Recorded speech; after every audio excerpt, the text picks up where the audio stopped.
কোনো ধরনের পূর্ব ঘোষণা ছাড়াই বরিশালের বিভিন্ন দপ্তরে আকস্মিক পরিদর্শনে যান নৌ পরিবহন প্রতিমন্ত্রী রাজীব আহসান। দায়িত্ব পালনের নির্ধারিত সময়ে দপ্তরে গিয়ে তিনি দেখতে পান অফিসে কোনো কর্মকর্তা উপস্থিত নেই, তবে কয়েকজন কর্মচারীকে দায়িত্ব পালনরত অবস্থায় দেখা যায়। বিষয়টি দেখে অসন্তোষ প্রকাশ করেন প্রতিমন্ত্রী এবং তাৎক্ষণিকভাবে প্রয়োজনীয় নোট নেন। যদিও কিছু কর্মচারীকে অফিসে দেখা যায়, তবে কর্মকর্তা না থাকায় সেবা কার্যক্রম কতটা স্বাভাবিকভাবে পরিচালিত হচ্ছিল সে বিষয়েও খোঁজখবর নেন প্রতিমন্ত্রী।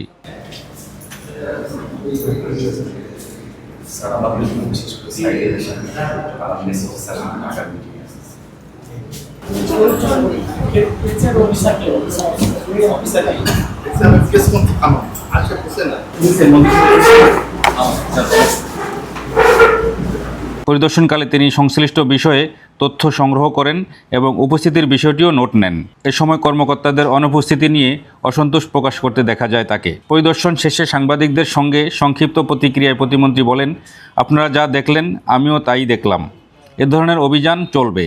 তিনি আরও ইঙ্গিত দেন, সরকারি দপ্তরের শৃঙ্খলা ও জবাবদিহিতা নিশ্চিতে এমন আকস্মিক পরিদর্শন ভবিষ্যতেও অব্যাহত থাকবে। আমি যা দেখেছি আপনারা একই জিনিস দেখেছি, যেটি নেওয়ার বিষয়টা দেখবেন